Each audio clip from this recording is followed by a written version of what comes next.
Eid, of course, is 3 days for Eid al-Kabir, as they call it in Morocco. MashaAllah. Well, this show is, of course, an Eid special, talking about education, bringing up the best of the best, the children who will come after the Prophet Mohammed sallallahu alaihi wasallam. How are we going to do that? Who is going to do that? Of course, it's going to be the mothers and the fathers in the house, because right now, most of us are still kind of technically in lockdown and the schools are closed. Well, for this discussion, we've got Malaysia, we've got Blackburn, and we've got Auckland on the line, and we're going to be joined by another brother, inshallah, from another mother. We've got Gabriel Romani, mashallah, from Malaysia. Assalamu alaikum. Eid Mubarak. Wa alaikum assalam wa rahmatullahi wa barakatuh. Eid Mubarak. And we've got, of course, Sheikh Mohammed Sidat from, he's actually in, am I allowed to say this? He's in the UK. Yeah, anyway. Just leave it. You technically were allowed to travel anyway when you traveled until the government did a U-turn. Right. Yeah, okay. Absolutely. Yeah. I already traveled anyway by the time they made the announcement. So exactly. But as Margaret Thatcher said, you're for turning. This woman is not for turning. Remember that classic statement? MashaAllah.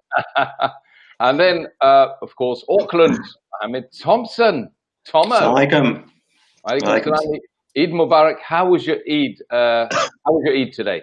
Alhamdulillah. I've only just come back with dinner from my family. So, because in New Zealand, Eid was actually today, which is Saturday.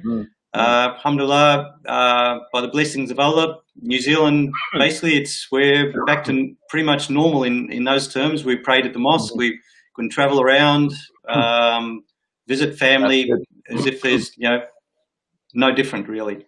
The only thing, the borders are closed. But alhamdulillah, we're very grateful, as Brother Gabriel's got, be grateful. Alhamdulillah, we're very grateful when we see on the news all the other countries and things like that where they're suffering. Even some are saying, well, they can pray in 2 meters apart, or only 10 people in the masjid or something like that. And now many others can't even, like in Australia now, most of Australia is pretty much on full lockdown. They can't go to the mosques. UK, I think, is the same. I'm not sure about other places in Europe. So alhamdulillah, we're grateful here, and we had a good day. Good, that's brilliant. I'm just saying to the maestro at the back, we need to see the messages, because lots of brothers and sisters are giving Eid Mubarak from Iraq. Over here we got Ahmed Al-Hamd, brothers and sisters all over the world. Eid Mubarak from Iraq. MashaAllah, Iraq still on the map. Alhamdulillah. May Allah subhanahu wa ta'ala allow them to see their Eid all the way through. Replying to that name, he says, me too. Eid Mubarak from Rizal Rahman. Tell me where you're from and what are you doing today for Eid? Are you doing Eid today? Did you do Eid tomorrow? Because, of course, a big world, 24 hours apart, really, if you keep going round and round the globe. Eid Mubarak to all from Assalamu Alaikum from Zabida Roger. Zabida Roger, Eid Mubarak to you. Gabriel, we've got also somebody from Bangladesh who's giving that Eid Mubarak from Malaysia. One of your fellow Malays, Brother Gabriel. Yes. How was it in Malaysia? How was did lockdown implications, COVID implications for Eid, or none at all? Just back to normality. Assalamu alaikum. Bismillah. Alhamdulillah. Alhamdulillah. I think the Malaysian government did very well with regards to containing COVID.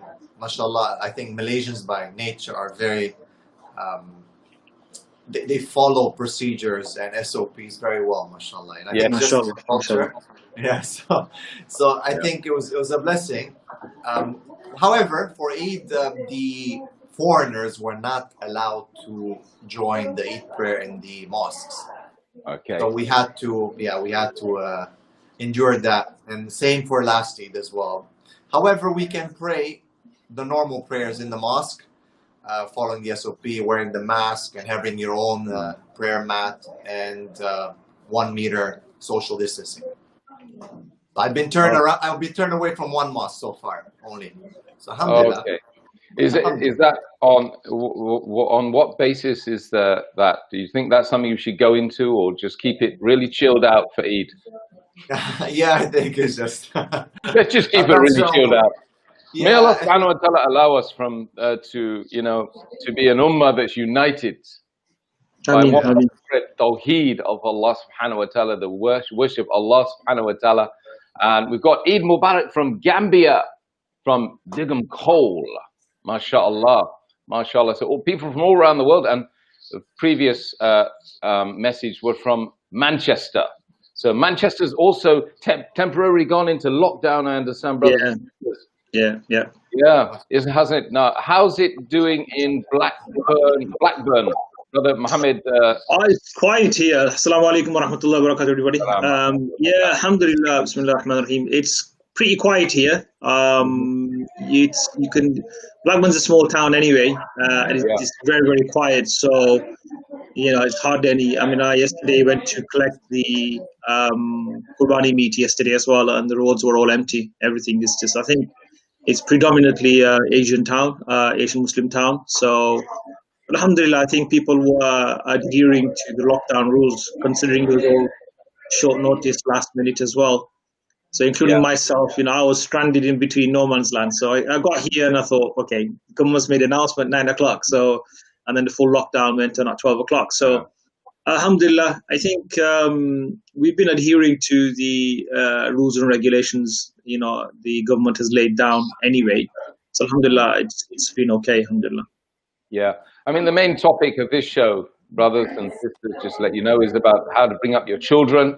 But because it coincided with Eid, we thought we'd give it a bit of an Eid feeling. Eid Mubarak, you can see on your screen there, with our technical wizardry in the back end, with the techies. Eid Mubarak from India, from Sheikh Anjum Pasha. And Shane Law says Eid Mubarak.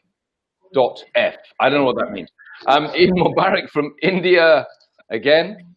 Kausar. Eid Mubarak, sir, from Mohammed, and Eid Mubarak from Barnet, all the way from sunny Barnet in North London. Alhamdulillah. Let us know how your Eid is going, how it went.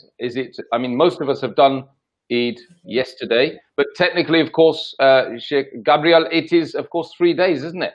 This celebration of Eid. Tasleem, yes, 3 days.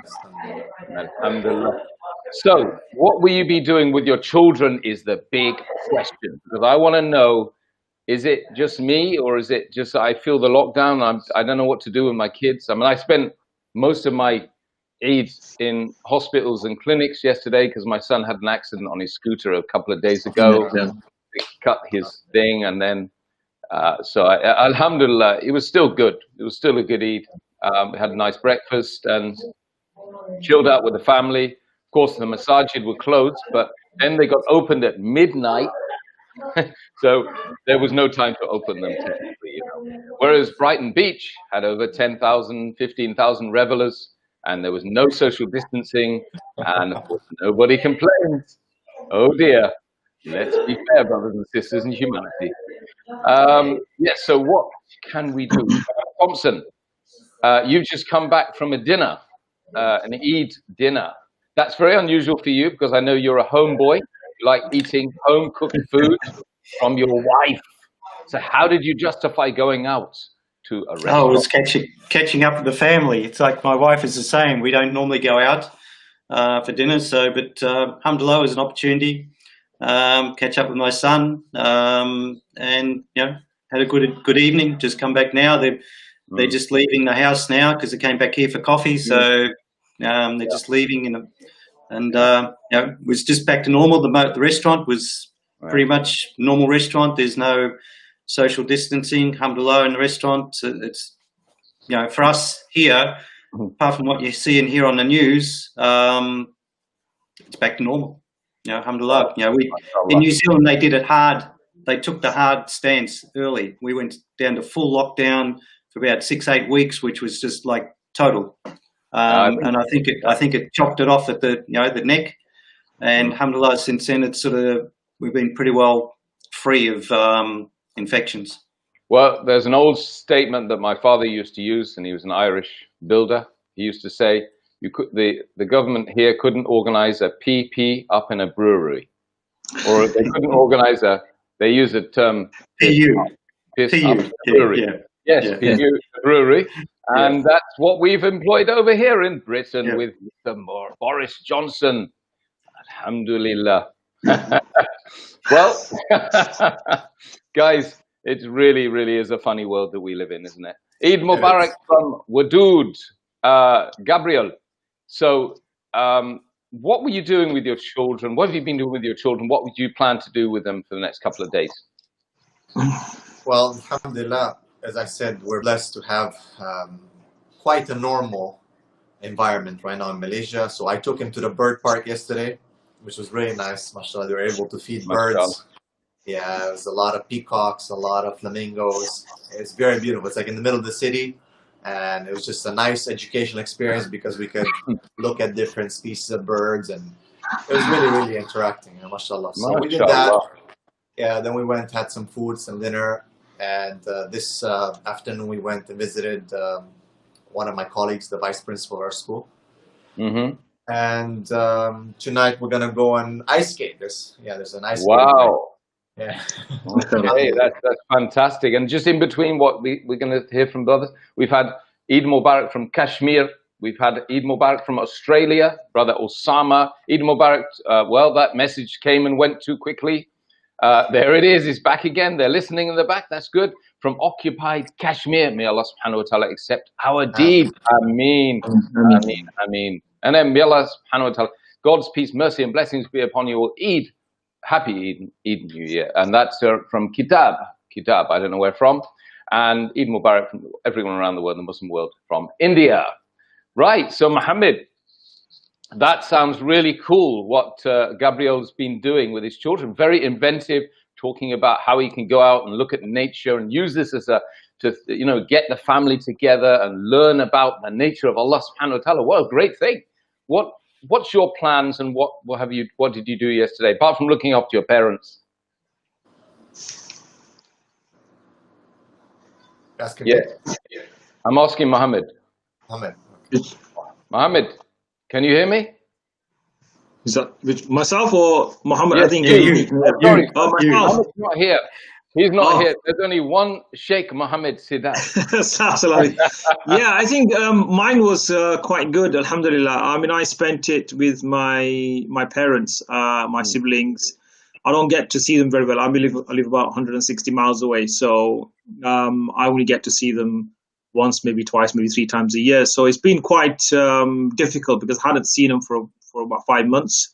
So it is something I was waiting for the lockdown to be kind of lifted, but unfortunately I was kind of in a bit of a cross my here. But I spent a whole day. I think I've got amazing nephews and one niece, so it's spent time with them. It's been a long time, and I've absolutely missed my parents a lot as well. So it was just good to sit with the parents, just spend some family time. Just talking about the reminiscence of Eid. Unfortunately, make dua for my auntie. She's just been diagnosed with cancer. So we've just been given the bad news. But like I said, every news is also good news as well. So we were just, discussing that. Parents were quite upset as well. So alhamdulillah, even though it's Eid, and then I think late in the evening, it was Qurbani time. The meat had come late today because I think all the abattoirs and everything else were being inspected rigorously. So instead of getting the meat on time, I think we got it quite late. So it's just about sorting out the meat and distributing to all family members and relatives and so forth as well. So I think that's kind of a whole day really, but tiring and plenty of food, mashallah. And then the next couple of days, obviously, we'll be engaging with the children, no doubt. I know you're a very child-focused father, and you're not just looking after your own children, you're looking after the children of the Ummah, mashallah. Great thing. Khalsa Ali says, yes, thanks to the Prime Minister of the UK. Reference to the fact that he made changed our schedule for Eid at midnight. What a lovely man. Mashallah, may Allah guide him. Ameen, you're supposed to say. Aisha from Manchester says Eid Mubarak, and Many greetings, Gabriel from Hani Mir. From Hani Mir. I don't know if that's one of your contacts. Sorry?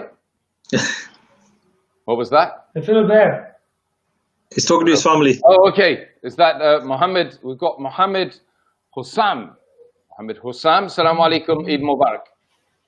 Is he listening? Mohammed, Mohammed, you can't have conversations like that, right? Okay. He can hear us, He doesn't know the etiquettes of the room, so we've got to explain it like, you know, that's the way it is. Mohammed Thompson, let's bring you in again. Okay, so Alhamdulillah, New Zealand was taken out of lockdown. But I want to reflect, and of course, I think probably the freest nation more able to practice their faith right now is probably New Zealand, right? Ironically, or is it ironically? You know, I mean, this is what you've got to say. But there were people here last Eid, and they're not here today. And I want to reflect on that as a little entry point for a discussion about education, etc. Are there any people that were here last Eid, and you remember, you have fond memories of them, and they're not here today? There's not ones I know personally, but I do know because I do some of the work in terms of not directly involved in the janazas, but we make the stickers and things for the headstone type things, for just so they got an identification.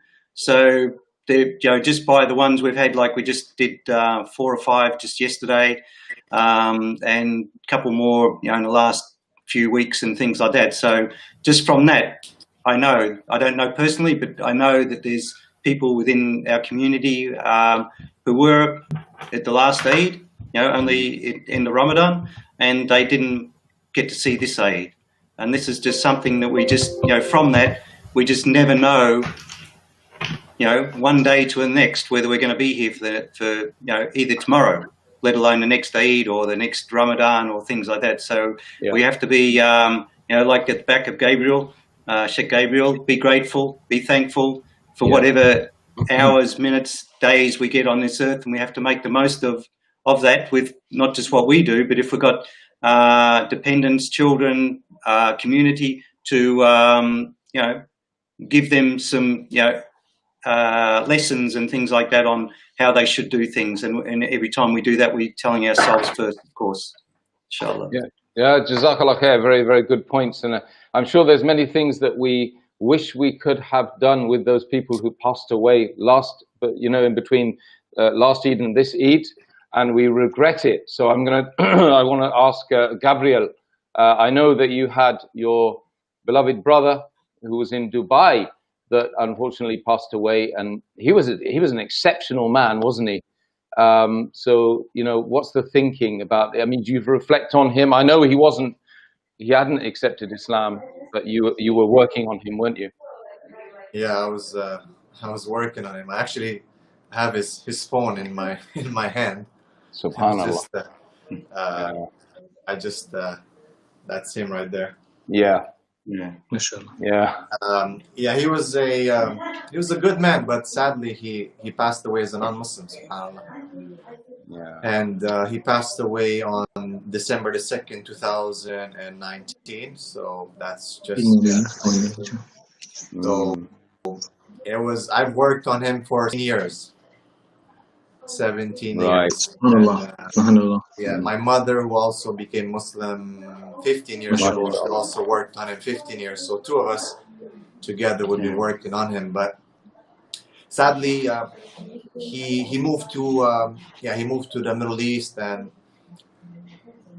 I mean, be it an excuse or not, but he was saying that the example that he saw there was not so good. So obviously, he didn't interact as much as I did with the Muslims, but that was he was not so happy with what he saw, and we had a lot of discussions about that, and about the reasons for him not accepting Islam, not being interested in Islam. Yeah. And he was one of the things that my mom and I were talking about was that he was quite proud of himself, and he was quite strong in his affirmations of himself and very negative against Islam. And sadly, you know, one of the names of Allah subhanahu wa ta'ala is Al-Aziz, is Al-Qahhar. So I don't like to talk about it, but I mean, Allah, it was, you know, you don't stand proud against Allah subhanahu wa ta'ala. Some people just don't say anything. You know, they just keep quiet. They say, I don't want to deal with religion.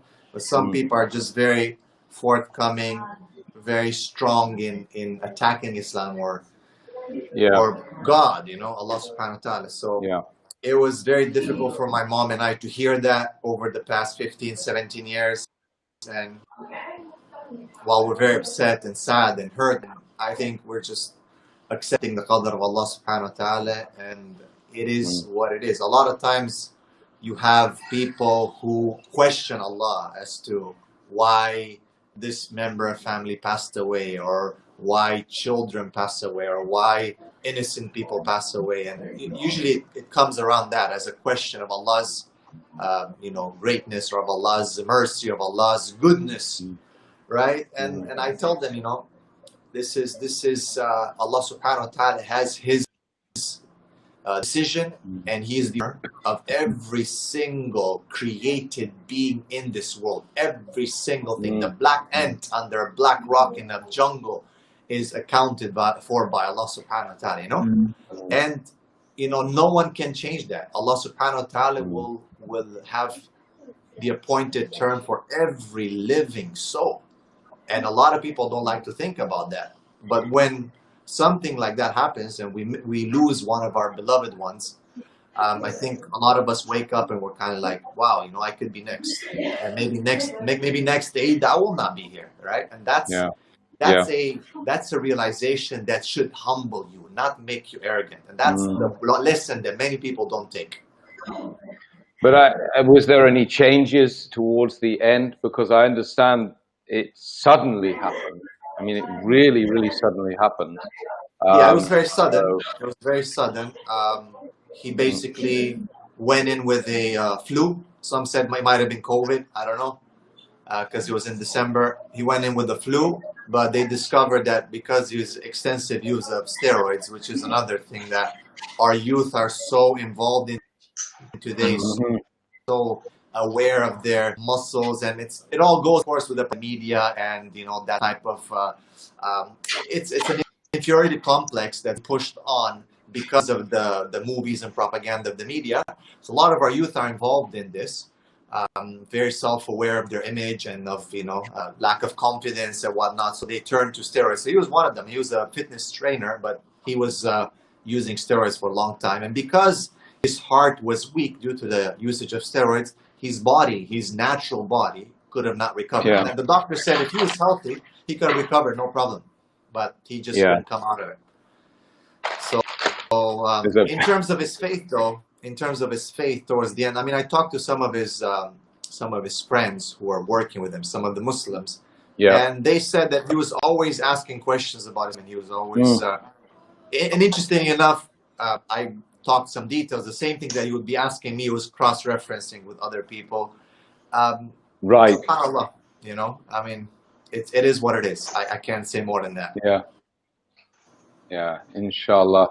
Well, I mean, difficult times when you lose a loved one, and of course this is not the main discussion point of the show, but I thought I'd bring it up because it's very relevant to our own existence, of how we value our own existence, is when we see people passing away very suddenly. I heard last night somebody went to sleep last night, age 48, and they just didn't wake up in the morning. You know, the soul goes up to the seventh heaven, and towards the seventh heaven, Allah subhanahu wa ta'ala gives it permission to return to the body. It's a minor death, sleep. Every night we're going to sleep, and we're dying. Technically, you know, it's only by the permission of Allah subhanahu wa ta'ala that the soul, you know, returns to the body. So we should be mindful of that, especially in the Eid. It's supposed to be a happy topic, but if we're aware of these things, it's about awareness, and that's about how we can teach our children. Subhanallah, may Allah subhanahu wa ta'ala grant you sabr. I've got a message there, but it's just gone again. Right. I guess the reality is anyway. So let's go to Brother Mohammed in Blackburn, stroke Leicester. Tell me what regarding that topic. I mean, are there any people that have passed away since last Eid? Personally, alhamdulillah, I think I've been quite fortunate with my family members as well.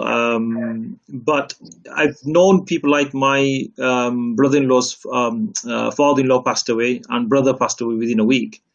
So that was quite traumatic. A couple of distant relatives have passed away as well, all due to COVID. And it's really sad because I think it kind of shocks everyone. But I've always advocated, even at a kind of school level or educational level, that we should be reminding our kind of families, our youth, especially our youth, our children as well, about death. What is death? And always preparing for death as well. And ask ourselves. And I always say to children as well at night time is do muraqabah, do reflection on the day. Have you done enough deeds today? If you haven't, why haven't you? And you can compensate that by reciting Ayatul Kursi, doing the tasbih, and so forth. It's really important that we understand that. Similarly, like you mentioned, a sleep is like a mini death, and it's kind of interesting because we don't show enough gratitude on a daily basis to Allah subhanahu wa ta'ala in terms of just being able to wake up in the morning. How difficult it is sometimes for, how many people do pass away in their sleep. And I think it's a couple of things which are really interesting, which Sheikh Gabriel was mentioning as well, that hidayat comes from, or guidance comes from Allah subhanahu wa ta'ala. Allah mentions in the Quran, Bismillah ar-Rahman ar-Rahim, إِنَّكَ لَا تَهْدِي مَنْ أَحْبَبْتَ وَلَكِنَّ اللَّهَ يَهْدِي مَنْ يَشَاءُ. That hidayat comes from Allah subhanahu wa ta'ala, and we are not really accountable for people who are close to us and so forth. We are responsible for them to a certain extent. وَمَا عَلَيْنَا إِلَّا الْبَلَاغُ الْمُبِينُ. So it's really important that we understand that hidayah comes from Allah subhanahu wa ta'ala, and if only through the will of Allah subhanahu wa ta'ala that a person can seek hidayah, guidance to Iman and Islam. So it's really important that this is just having hidayah. We should be grateful for just having one of the biggest ni'mah Allah. Okay, Jazakallah khair. We have somebody with a very strange background of a car racing off. Is that one of the young children in their father's very expensive car on Eid, driving at speed? This is what we have in the UK. I want to talk about that as an issue.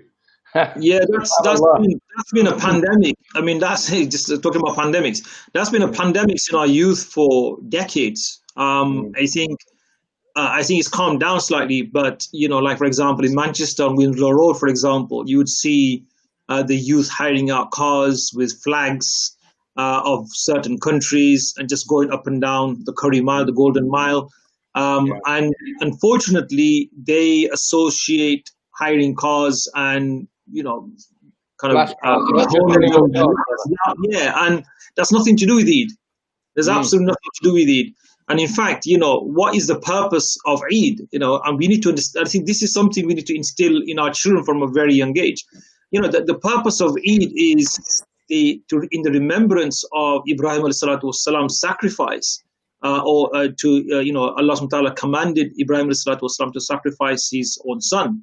And we should be sacrificing ourselves to a certain extent that, be grateful to Allah subhanahu wa ta'ala for everything that he's given us. And to do things what the youth are doing today by hiring cars and honing down the streets up and down and then going partying and, boys and girls mixing and everything else, this is not what the Sharia permits at all. Even though it's a joyous occasion, to the point that even fasting is prohibited on these days as well. So it's even worse than that. Sheikh Mohammed, it's even worse than that, isn't it? Yeah. Because we've had some, like last Ramadan, no, Ramadan before that, we actually had 2 car crashes where kids had hired out or were driving their extremely big cars uncontrollably, and they crashed into people and killing themselves. Subhanallah. This is just what's gone into their heads. This is what the youth need to understand. This is not, and people saying, oh, it's shahadat. It's not shahadat, it's suicide. Because Islam doesn't allow and permit any of these things. And to be negligent in any human life, your own body is an amana from Allah subhanahu wa ta'ala. Again, it's a gift from Allah subhanahu wa ta'ala. And to abuse it in the way the youth are doing today, it's ridiculous. And sometimes we got to look at we've had COVID, that's some of the kind of memes that's going around. Sometimes it might be a blessing, because having lockdown means the youth can't do these things. Even just last week as well. Yes, I think yesterday night I saw some of these kids with these motorbikes really revving really high. You could hear it streets away. And then hiring a Lamborghini driving down with really loud music. So that's nothing to do with Eid, nothing to do with Islam. And this is what we need to educate our youth, that look, do not spend your Eid doing these things. Spend in the remembrance of Allah subhanahu wa ta'ala with your families. Spend remembering the sacrifice Ibrahim alayhi salatu wasalam made. I was just watching yesterday about mashallah. In the Haram, this year, I think it's only about 10,000 people that have done Hajj this year in Saudi. And it's the kind of videos that we're seeing, the pictures have been absolutely amazing. It's almost like there's no one there. Surreal. Surreal. I wouldn't say amazing. I'd say surreal. Those people this is a ni'mat of Allah subhanahu wa ta'ala. Again, these people have got to Hajj in such a manner. It's unprecedented. Yeah. Who could ever imagine that in 2020, we would only have about 10,000 people doing Hajj. From 3 million to 10,000. Yeah, it's and I was just showing my parents as well. This is where Ibrahim alayhi salatu wasalam stood in terms of giving I'lan. And who would have thought at that time, when Allah subhanahu wa ta'ala told Ibrahim alayhi salatu wasalam that do I'lan, call the people for Hajj. And Ibrahim alayhi salatu wasalam replied that there's no one here. This is a desert. Yeah. And the first tribe that came to Makkah was the Jurhum tribe as well. But looking at the sacrifices the prophets, the Anbiya made, and looking at our youth today, there seems to be a massive gap in that as well. And I think that's something that needs to be addressed to our youth. But it's about connecting them to these days, connecting them to the significance of Hajj, connecting them to the purpose of why we celebrate Eid and why the Prophet ﷺ, Allah subhanahu wa ta'ala gave us these 2 amazing days. And I think it's about, understanding the significance and the importance of these days. And I think that needs to be instilled in the youth as well. Jazakallah khair, Sheikh Mohammed from Blackburn, also Leicester, on his thoughts regarding children malpracticing the Eid. We've got brothers and sisters try to say nice words which can fix broken hearts for your brothers and sisters. One nice word can change for life forever, make it better. Happy Eid from Iraq, from Ahmed. Eid Mubarak to everyone out there from the USA. Eid Mubarak from Indonesia, from Nurcha. Freshta is just putting thumbs up. And then we've got Nicole, Noble from, I think, Philippines. Eid Mubarak as well. Loads and loads of messages. We've got remembering death more. Subhanallah. Thanks for the reminder from Ahsan. Thank you for tuning in, brother Ahsan. Nabil is just putting hearts up. I don't know what that means. That's for probably. Gabriel, over to you, brother. Sorry, you were going to say something, weren't you? Yeah, I just wanted to add to something Sheikh Mohammed said. Looking at the current status of our youth and even the way they celebrate Eid, I mean, it's linked to the way they understand Islam and the way they understand life, right? And there's a gap, there's a problem in our education system, the way we teach our kids Islam. I mean, we have to ask ourselves a very important question: is why are they doing what they're doing? That's the question. Why are they doing? Why are they renting a Lamborghini, going up and down the street, thinking that they're doing something good, right? Allah subhanahu wa ta'ala tells us in the end of Surah Kaf, some people think that they're doing something good in their life. We, as community leaders or activists, we need to ask ourselves, if we want to actually deal with this problem, is to ask why. Why are they where they are right now? Where have we, I mean, myself as a school principal and all of us who have been doing dawah for so long, where are we going wrong if we are, and what's going on? Where's the community accountability? And I believe that I believe that our kids are not understanding Islam properly, no doubt, and they're not understanding how to apply Islam properly, and they don't feel that they have a purpose within their life. We look at just from the age of, let's say, 10 till let's say 25, when they get on their feet and they graduate and they maybe land their first job. What is their objective in life other than going to school, in a classroom, listening to someone, going back home, having dinner? On the weekend, you go to the mall, watch some movies. Okay, go to the masjid. Alhamdulillah, there are a lot of programs, but I'm talking about the full education system. No doubt, there are some programs that are trying to fix this, but in general, you find that these kids are not given any purpose. If we compare that to 50 years ago, if you take any Muslim country or even non-Muslim countries, right? Youth had a certain purpose. Like, for example, here in Malaysia, 50 years ago, boys would go with their fathers to work on the field, or they'd have a certain purpose. They'd help around the house. They would do something, right? And they didn't have just time to kill. And even their education would be more structured, and it was more strict in terms of who goes through and who doesn't. You would have people going towards the vocational studies, if not, and then they would have some kind of purpose. Right now, kids are just paying tuition. Parents are just dropping off their kids, even in Islamic schools, thinking that we can do miracles and treat them, and then that's it, right? You just kind of like drop them off, drive by, drop off, Islamic school, they're safe, and it's not that, right? So the question again is, why are the kids doing what they're doing? And for me, just my theory based on my experience is that there's no purpose. Even studying in itself, it's not a purpose, because the objective of talabatul ilm is amal, is work, is doing deeds. But they live in an environment that doesn't really give them opportunities or don't recognize their contribution to society. And more so, I would say that in Western countries, much better, because at least in Western countries, you get to do internships, you get to go to like a factory or go with your dad to work for a month, or if you have guidance counselors or career counselors and different programs. In Muslim, you don't have that. Till the age of about 20, they don't get any life experience, no skills. Everything is just knowledge based, not skills based. So they have no skills. So universities complain to us principals. They say, you guys send us guys who knows how to memorize very well. They can eat a book, but they have no skills, right? Yeah. So no human skills. Problem. Yeah. So human skills, yeah.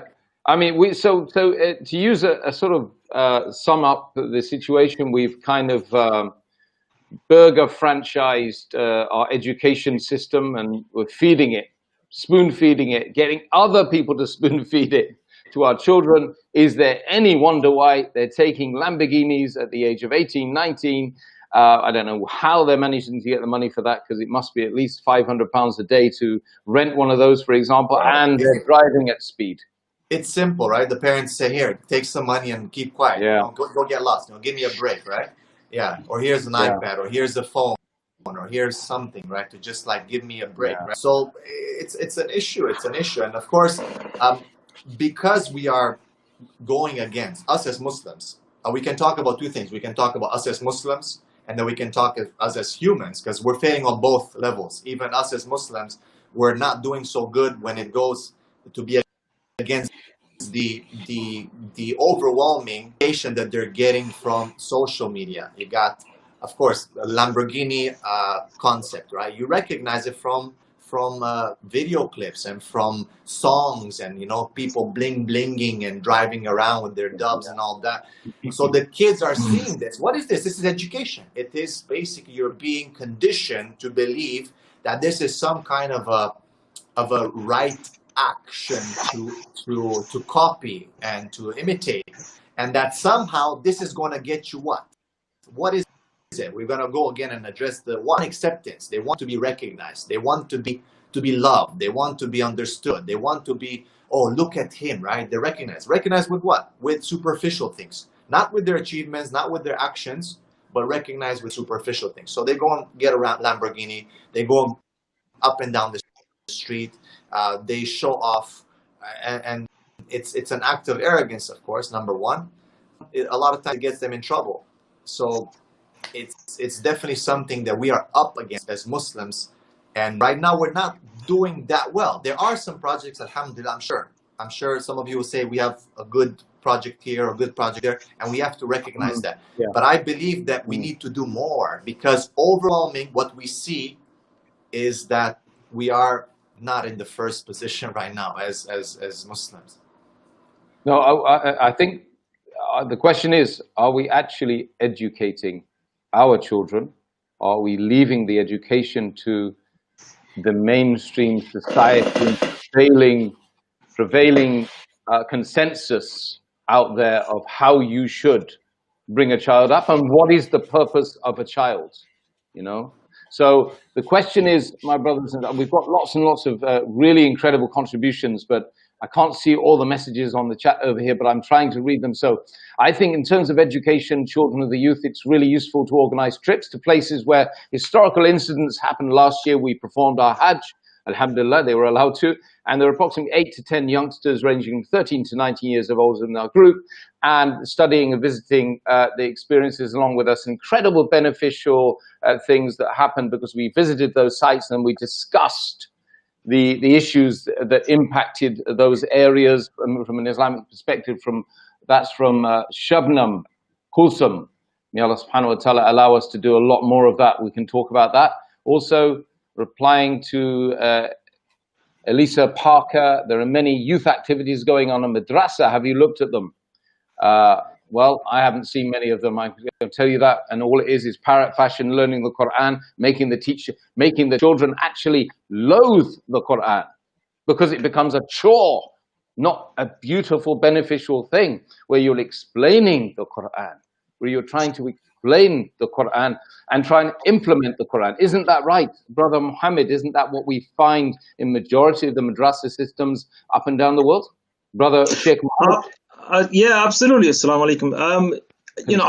I've been in education for over 20 years, and I've been very fortunate with the mercy of Allah subhanahu wa ta'ala, having worked up and down the country.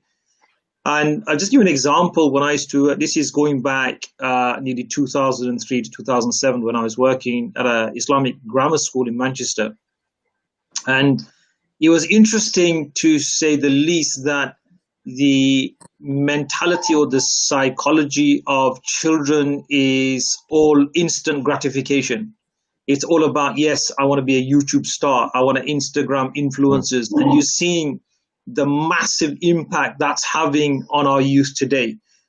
Just last month, somebody sent me a video about the hijabis, all these hijabi influencers, and that's massive, impacting on what's happening today. Only yesterday, somebody sent me a message regarding, our youth turning to non-Muslims for guidance about Islam. Subhanallah. Yes. And ex-Muslim, going to ex-Muslims and saying, why did you leave Islam, and so forth. And so this is where our leaders need to step up. I had this massive discussion with some ulama, senior ulamas, and I said to them, we need to have more scholars, more Islamic influenced teachers within mainstream schools.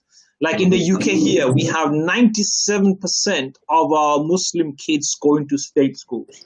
Only 3% go to Islamic schools.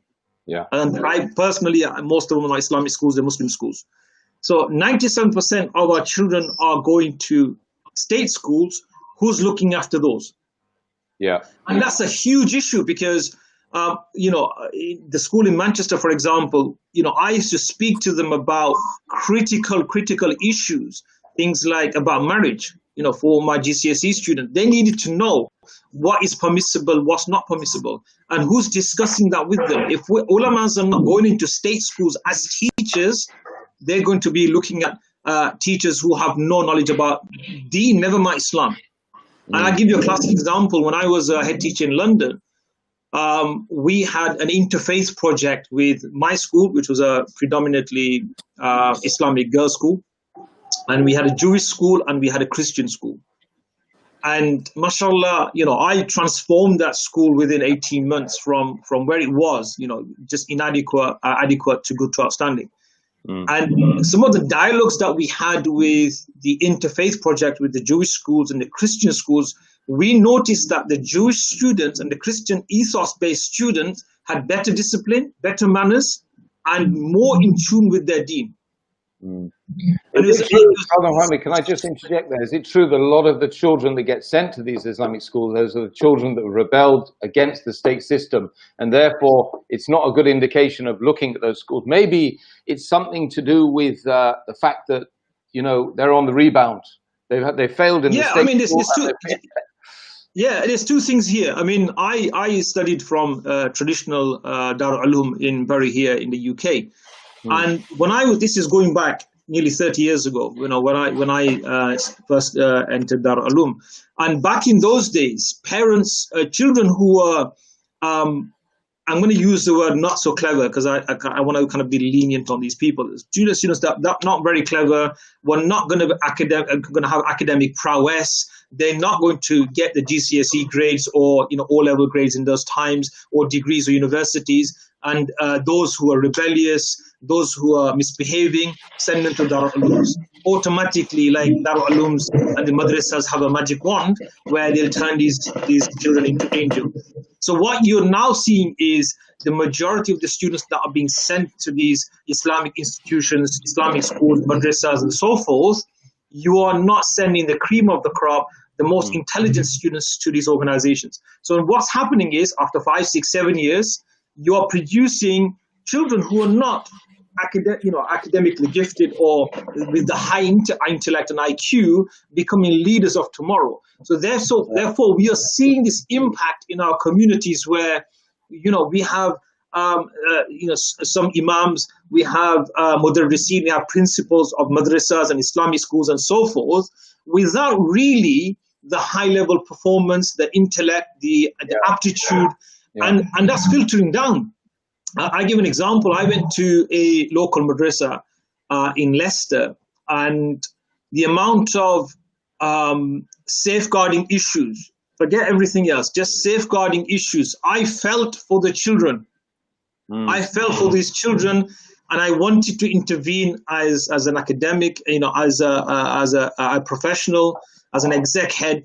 I wanted to say something. But if I had said something, I would have been ostracized, I would have been ridiculed. But you see, that's my expertise. And I saw one of the children who was probably never learned his sabak or Quran or something, his hifz class, was sent outside the classroom. In the corridor where it was cold, and he never had a jacket on, had no socks on, nothing. And imagine psychologically what that tells the children, that we're associating not learning your tahfiz or not learning your Quran with sending them outside. So subconsciously, they're giving them the wrong messages. They're giving them the wrong messages, and parents do that at home, unfortunately. Well, yes, so it's an approach to education. Mohammed Thompson, you're looking very lonely there and very sad, and so I want to bring you in. I mean, how are the madrasas? We've got brother Mohammed Osam keeps coming in and going. He looks like he might have joined. Assalamu alaikum, Mohammed. Can you hear us? No, he can't. Okay, so let's go to back to Mohammed in Auckland. How's the situation in Auckland? Because you're a very young Muslim community in New Zealand. Are you going to learn from the mistakes of other Western countries that, you know, the way they've malpracticed the faith of Islam and bringing and educating the next generation? Are you going to learn and implement what we've learned?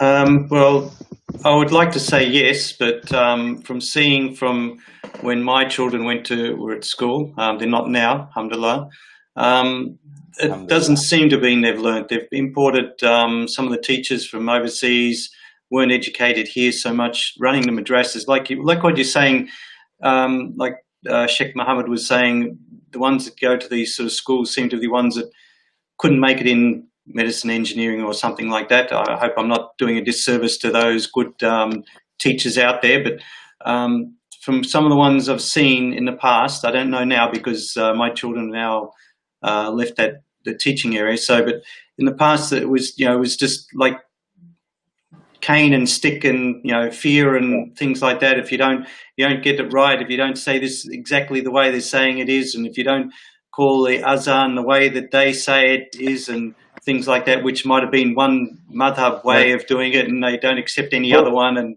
things like that. Mohammed, we've got somebody that shares your name.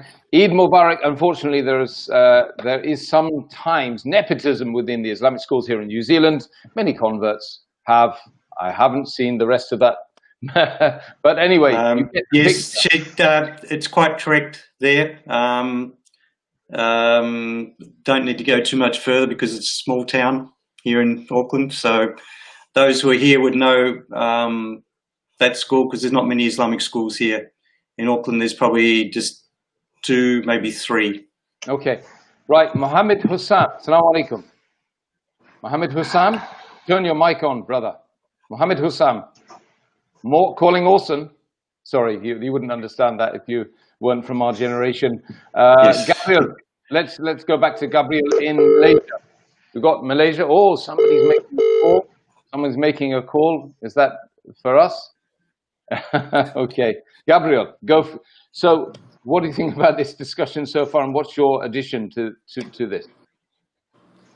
Yeah, I mean, I think one of the issues that we're facing with regards to education, specifically Islamic schools, is that, I think I've said that my first time I came on your show, we are building curriculums and our Islamic education upon a foundation that is not Islamic. I proposed many times to academics, to researchers, to go back to grassroots level and start developing our own curriculums, our own way of teaching. People, I think, don't understand what a curriculum is. A lot of times they think that if we just Islamicize things, then we're okay, we're gonna be fine. Of course, for the Western communities, that's not that easy, because you have to abide by Ministry of Education regulations and whatnot.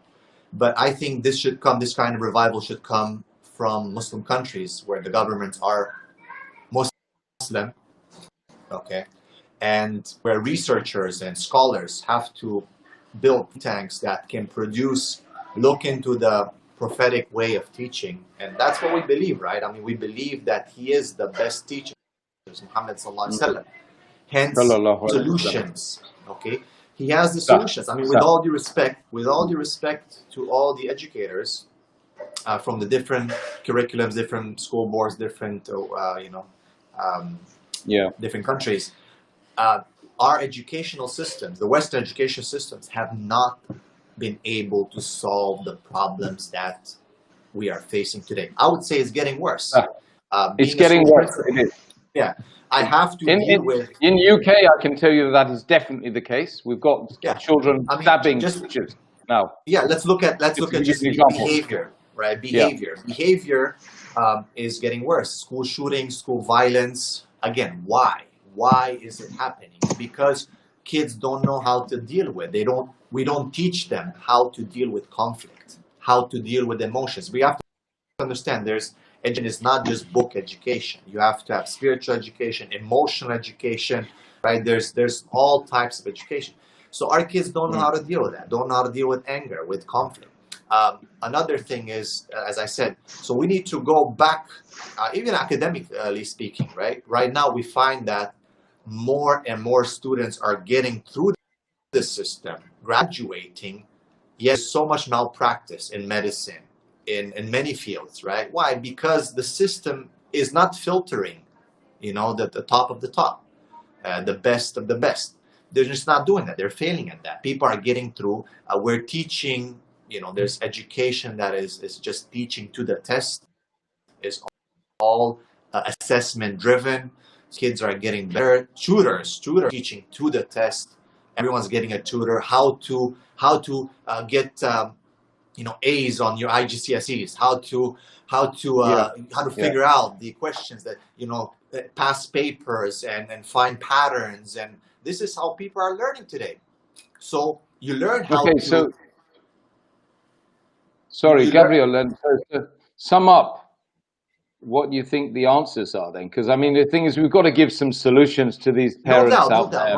The solution that I've been saying is that we need to come up with our own ways of teaching, our own curriculums, and I would say even challenging the concept of the classroom, because again, these kids are not building skills. They're in the classroom.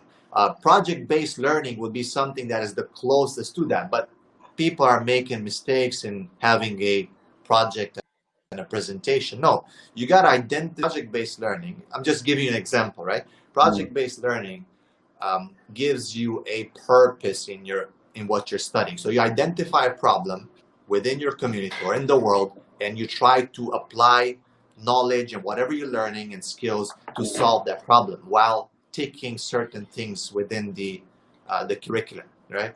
And that gives you a purpose. It makes your solution to problems. It gives you the feeling that, hey, I count in this society.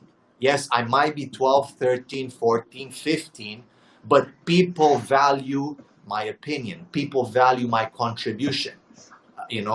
I'm someone in this community. And that's how the Prophet ﷺ used to deal with the Sahaba. Why did he create this generation? That was the best generation. And let's not forget, these are people who are coming from bearing their daughters and making tawaf naked and drinking alcohol till out.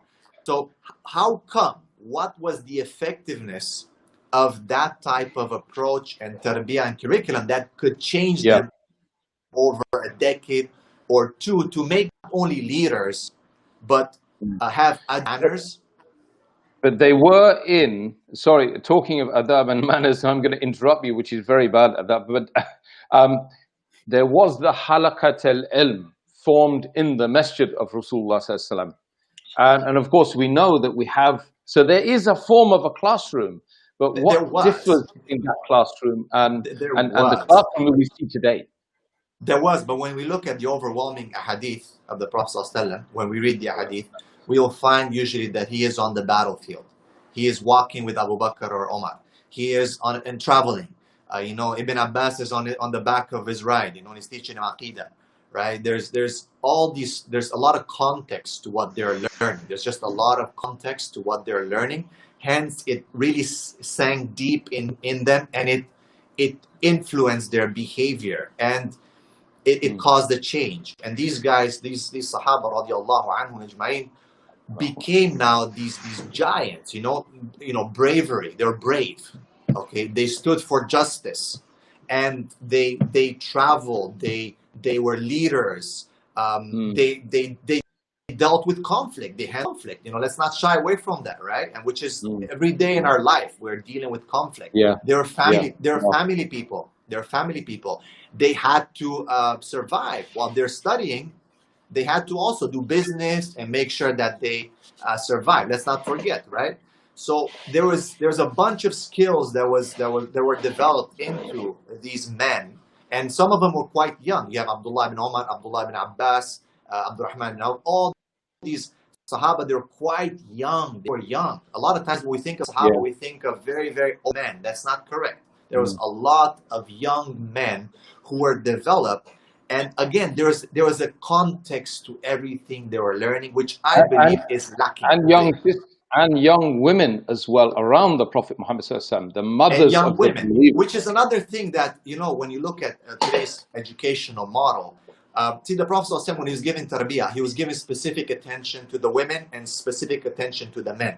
Okay, and that's the thing. Today we say we have differentiation, but there's no differentiation when it comes to gender in terms of education. Allah says, وَلَيْسَ الذَّكَرُ كَالْأُنْثَى, you know, and women deserve and require a specific set of education and to be tailored for it. The process would give that attention. And men, again, desire and need a certain specific, you know, set of skills and education. And the Prophet would cater to that, right? And we don't have that distinction today. And of course, with what's going on in the world, right? People don't even want to talk about this, you know. Well, they don't.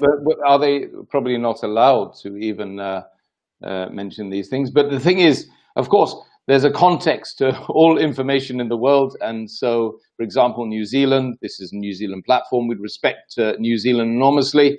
So we've got some messages, lots of messages. Brother Mohammed, Sheikh Mohammed keeps coming and going.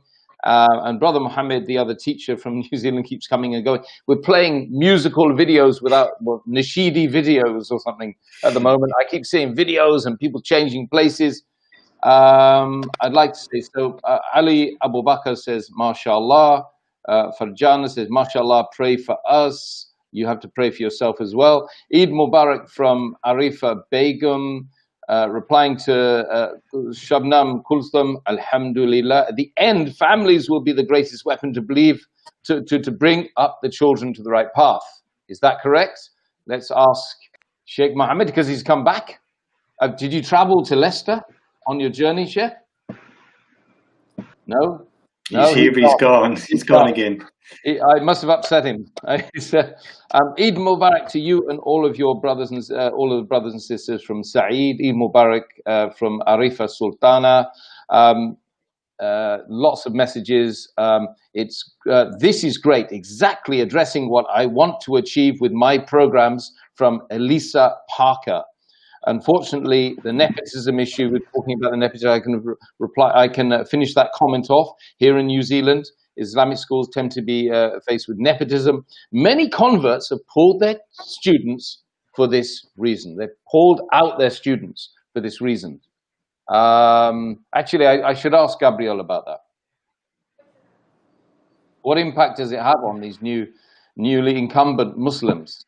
You know, reverts coming in and seeing that there's just they're not accepted. Actually, there's racism within these schools as well. My own children have faced this. Yeah, no doubt, no doubt. Of course, a lot of the converts, when they enter Islam and they mix in our communities, they have a very high expectation because of the way they converted. You know, they gotten the theory, obviously, the utopic vision of Islam. They studied the Seerah and they saw this, about the Sahaba. Then they go and they mix with the community and they find that it's not as rosy as it is. And a lot of them do pull back. I would say statistics were showing that over 50% actually, turn away from Islam within the first few years. And but a lot of people don't talk about the ones that are, they might have not left Islam, but they pull back from the community. They don't want to participate because Islam is an active faith. It's about being active. So 50% leave and another, let's say, and they stay, they're sitting, and you're left with that's right. Massive. It's having a massive impact. So the fact is that we need a renaissance, in education. By the way, this is an Eid show, and I think there's an Eid party going on amongst the brothers in Blackburn, because every day he keeps getting pulled this way and that way. Sheikh Mohammed, and may Allah have mercy on him. He's going to come back, inshallah. Very informative. Jazakumullah khair from Dalia Mustafa. She says, very informative. Very good. Well, let's see if we can continue this. I found it easy as a revert, not knowing anything.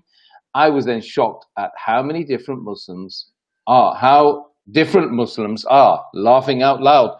I don't, Tracy, I don't think there's anything to laugh about. It's only to cry about some of the things that we're seeing amongst our youth. You know, most of our youth do not have any understanding of the deen. I remember, sorry to interject, I remember when I became Muslim, may Allah subhanahu wa ta'ala bless, Dr. Murad is one of our community leaders. He pulled me on the side and he said, Gabriel, he said, look, I'm going to give you a formula. If you think about this throughout your life, inshallah, if you understand it, it's going to help you. And indeed, wallahi, it did. May Allah bless him. You know, 17 years I've been Muslim now and have been faced with a lot of challenges in our communities. And just the other day, I was reflecting that some of my greatest opposition throughout these 7 years, let's say in the past 12 years, have come from Muslims themselves. The first 5 years when I started doing dawah, the non-Muslims were more aggressive. But then something happened in the past decade where it's been the Muslims that have been more aggressive. Anyway, the rule that he gave me, he said, Jibril, remember this. He said, real Muslims are in the graves, and real Islam is in the books. I didn't understand that till later. And I said, SubhanAllah, that's a good way. He said, real Muslims are in the graves, and real Islam is in the books. I said, okay, Dr. Murad, I do remember that. Yeah. So just to leave the brothers and sisters with a few gems so that they can go off and start implementing and practicing then and learning from this podcast, learning from this discussion. Let's have a few choice words from Gabriel, Mohammed, Thompson, and if Sheikh Mohammed comes back, he can also contribute if he stays for long enough. Should we start with Brother Mohammed? Brother Mohammed Thompson. The only Mohammed still left here, I think. Assalamu alaikum. Yes, like as with Brother Sheikh Gabriel, you know, myself after becoming Muslim, there was some, you know, interesting sort of times, you know, with different things going on, and I just took it as, you know, I'm stubborn, so I just took it as being, you know, these people don't understand the religion, but you know, in the end, Islam is a beautiful religion. Not everyone is perfect who is following it, and we just have to get back to the basic teachings of the Quran and the Sunnah, and go by those the predecessors who showed us the way, and follow that. And also we have to try and you know, get those who are teaching our children which should be ideally ourselves first, and not just use the schools as a child minding center and not worry about what else is being taught. You know, we have to make sure that what is being taught is correct and things like that. And if we see that some things aren't quite how it should be, then we should try to get involved with the school itself. You know, as parents, you have a right.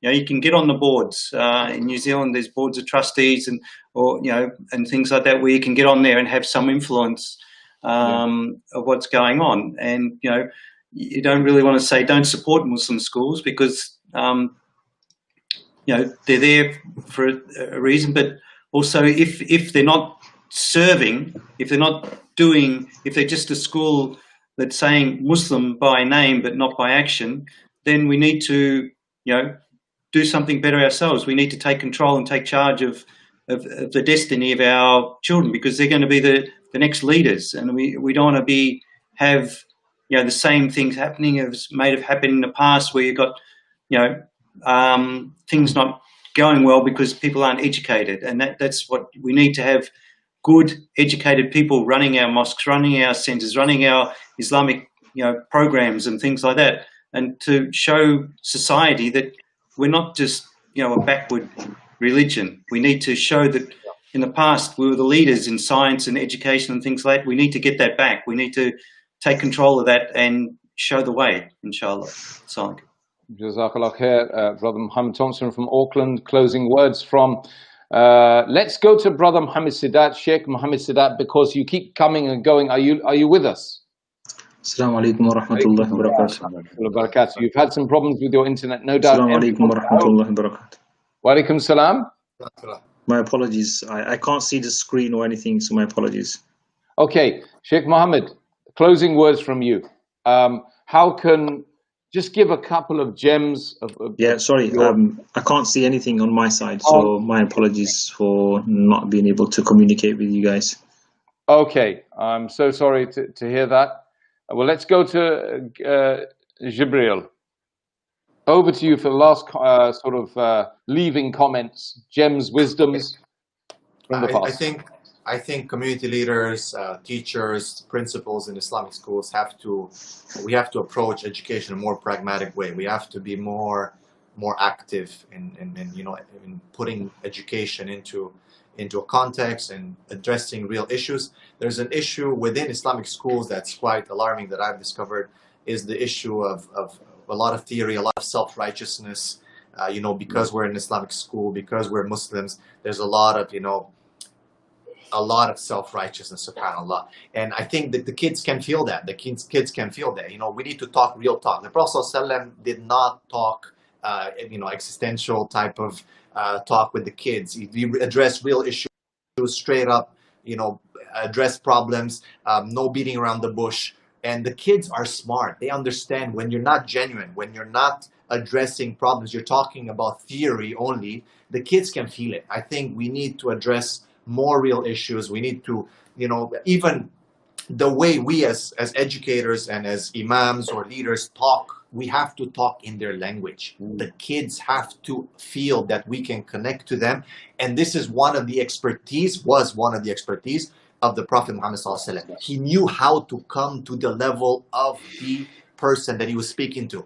And that's one of the things that, with all due respect to our imams and our scholars, where they're good in Quran, mashallah, they're good in fiqh, but they're not good at connecting sometimes to the students. They're still too high in the way they speak, the way they present themselves, the way they address the students, and the way they expect to be. Of course, there has to be a level of respect, no doubt about it. That is part of our deen. But I think we need to use that sunnah of the Prophet ﷺ and be able to come down to the level of kids, connecting with them, and they can feel that you're genuine. You want to help them. You want to, you're not just talking from above to them, but you're talking with them, and you want to understand them. No. Yeah, Jazakallah khairan, Gabriel from Malaysia. So that's summing up. That was fantastic. It's very challenging bringing up children upon the true path these days.